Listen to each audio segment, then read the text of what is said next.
যুদ্ধের দামামা বাজছে ভেনেজুয়েলায়, বড় সংঘাতের মুখে লাতিন আমেরিকা। এশিয়ায় মার্কিন প্রেসিডেন্টের বর্ণাঢ্য সফর, ট্রাম্পের কূটনৈতিক মিশন কি সফল? চীনের ওপর থেকে 10% শুল্ক কমালেন ট্রাম্প, দুই পরাশক্তির একজোট হওয়ার ইঙ্গিত। বাংলাদেশিদের উদ্দেশ্য করে বিলবোর্ডের প্রচারণা, পর্তুগালে ভোট টানার নতুন অস্ত্র, অভিবাসী ইস্যু।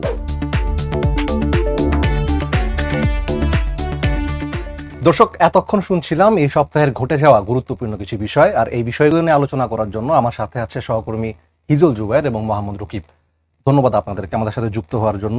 প্রথমেই হিজল জুবায়ের, আপনার কাছে যেটা জানতে চাই সেটি হচ্ছে, ভেনেজুয়েলা আমরা দেখলাম গত 2 মাস ধরেই বলতে গেলে ডোনাল্ড ট্রাম্পের যে হুমকি এবং হুঁশিয়ারি, এর মধ্যেই ভেনেজুয়েলার প্রেসিডেন্ট নিকোলাস মাদুরো তিনি জনগণকে বলছেন যে সামরিক প্রস্তুতি নিতে এবং বিভিন্ন জায়গায় আর্মির প্রশিক্ষণও দেওয়া হচ্ছে, এবং মার্কিন রণতরী সেটি যথারীতি ভেনেজুয়েলার সমুদ্র উপকূলে অবস্থান করছে। আসলে ভেনেজুয়েলার পরিস্থিতি বর্তমানে কি, এবং এই পুরো ল্যাতিন আমেরিকা আসলে বড় কোনো যুদ্ধের দিকে যাচ্ছে কিনা? ভেনেজুয়েলাকে কেন্দ্র করে ওখানে যে কিউবা বা অন্যান্য যেসব দেশ, যাদের মধ্যে ধরেন যে সমাজতান্ত্রিক মতাদর্শিকভাবে যারা সমাজতন্ত্রী দেশগুলো, যারা ওই অঞ্চলে যুক্তরাষ্ট্রের যে প্রভাব বলয়কে বারবার প্রতিরোধ করে আসে, এই সব দেশের বিরুদ্ধে আসলে একটা যৌথ সামগ্রিক একটা চাপ তৈরির প্রচেষ্টা হিসেবে আসলে এটাকে দেখছেন অনেক বিশ্লেষকরা।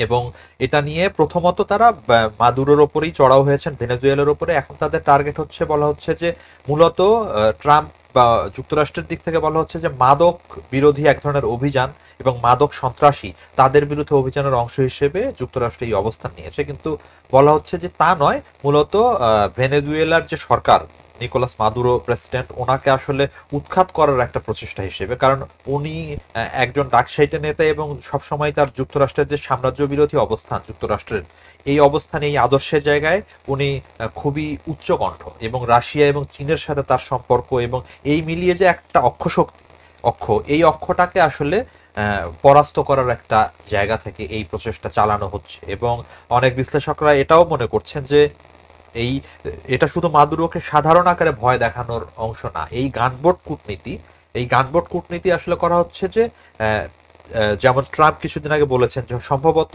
এমনও হতে পারে যে ভেনেজুয়েলায় তারা স্থল অভিযানও চালাতে পারে। মানে বিষয়টা শুধু মানে ভয় দেখানোর জায়গায় আর নেই, এবং এর অংশ হিসেবে কিন্তু ভেনেজুয়েলার দিক থেকেও একটা যুদ্ধ প্রস্তুতি শুরু হয়ে গেছে।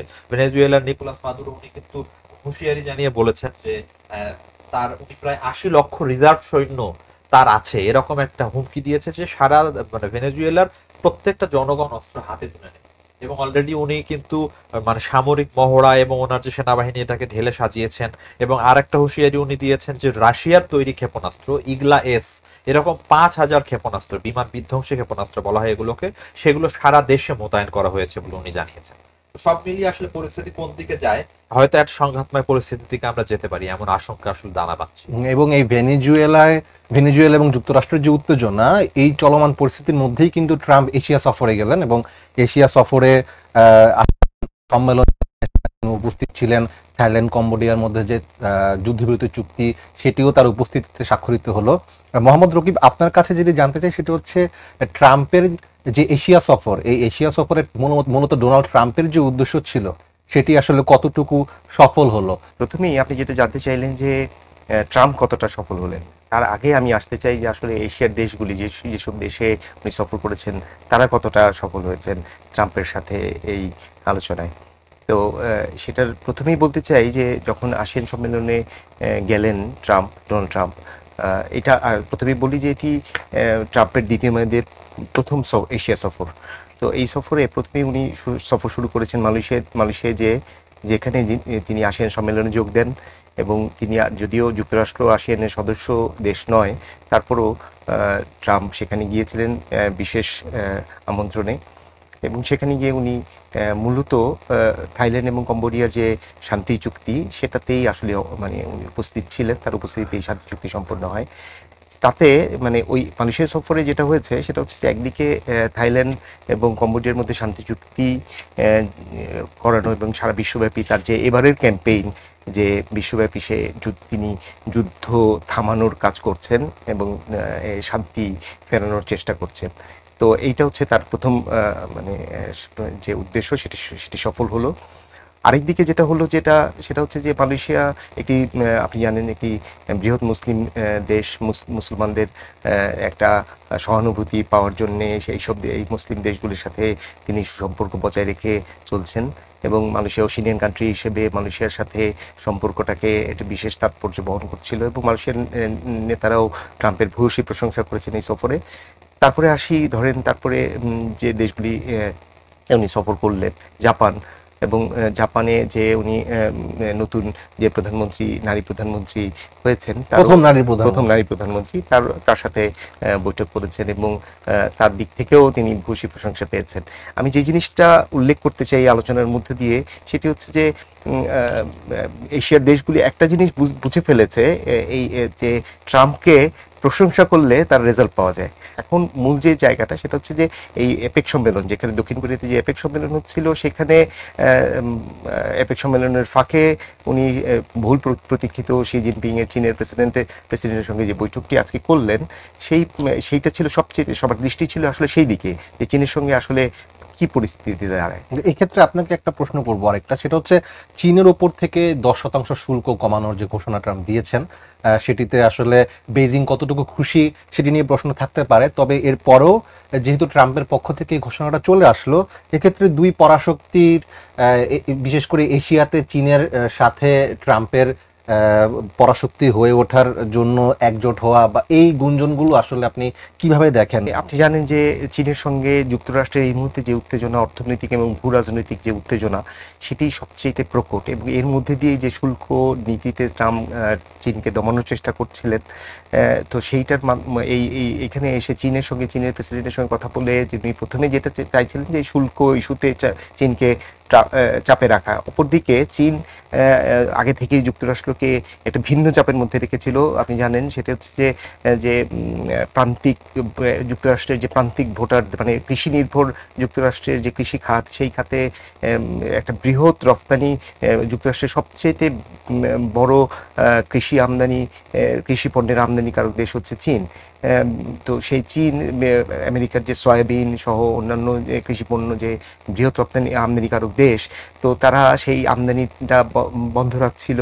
এবং আরেকটা দিক হচ্ছে যে চীনের যে যুক্তরাষ্ট্রের যে প্রযুক্তি খাতে যে চীনের যে বিরল খনিজ রফতানি, সেইখানে তারা এক ধরনের নিষেধাজ্ঞা দিয়ে রেখেছিল, যেটির প্রতি ট্রাম্প চাচ্ছিলেন যে কৌশলে উনি আসলে এই দুটি বিষয়ই চীনের কাছ থেকে প্রতিশ্রুতি আদায় করে নেওয়া। আরেকটা বিষয় ছিল সেটা হচ্ছে যে ট্রাম্পের যে আরেকটা উদ্দেশ্য ছিল যে ফেন্টানিল মাদক পাচার রোধ করা। চীনের যে ফেন্টানিল মাদক, সেটি যুক্তরাষ্ট্রে পাচার রোধ করার ব্যাপারে চীনের প্রেসিডেন্টের কাছ থেকে প্রতিশ্রুতি আদায় করা।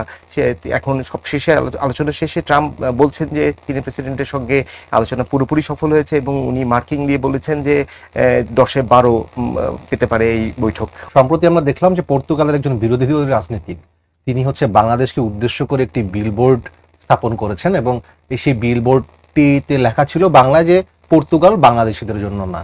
এবং এই বিলবোর্ড ঘিরে আসলে অনেক আলোচনা, অনেক সমালোচনা পর্তুগালে শুরু হয়েছে। আসলে বাংলাদেশিদের উদ্দেশ্য করে এই ধরনের প্রচারণার মূল কারণটা আসলে কি পর্তুগালে? এটা আসলে আমাদের জন্য দুর্ভাগ্যের যে এখানে বাংলাদেশের নামটি উল্লেখিত হয়েছে।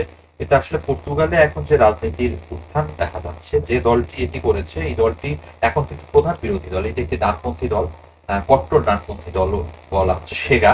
এই সেগার যে প্রধান নেতা আন্দ্রে ভেন্তুরা, উনি মূলত এই বিলবোর্ডটি স্থাপন করেছেন এবং সেখানে ওনাদের পলিটিক্যাল মূলনীতি, যেটার ভেতর দিয়ে তারা পপুলার হয়ে উঠছে ক্রমাগত পর্তুগাল, সেটাই হচ্ছে যে অভিবাসন বিরোধী একটা অবস্থান, কট্টর অবস্থান তারা নিয়ে যে জাতীয়তাবাদ উস্কে দিয়ে আসলে ভোট টানার চেষ্টা করছে। যেমন ওনাদের ওখানে পর্তুগালে জানুয়ারির 18 তারিখ প্রেসিডেন্ট নির্বাচন হতে যাচ্ছে, সেখানে কিন্তু এই যে বিলবোর্ড স্থাপনকারী যে নেতা ভেন্তুরা, উনি কিন্তু প্রেসিডেন্ট প্রার্থী সেগা পার্টি, এবং ওই জায়গা থেকে ভোট টানার একটা কৌশল আকারে মূলত এই বিলবোর্ডকে স্থাপন করা হয়েছে। এটি আসলে বাংলাদেশকে বিশেষভাবে উল্লেখ করে যে করা হয়েছে ব্যাপারটা তা নয়, ওভারঅল যে কোনো ধরনের অভিবাসনের বিরুদ্ধে তাদের অবস্থান, সেখানে সামহাও আসলে বাংলাদেশের নামটি হয়েছে এবং এটা নিয়ে প্রচুর বিতর্ক চলছে।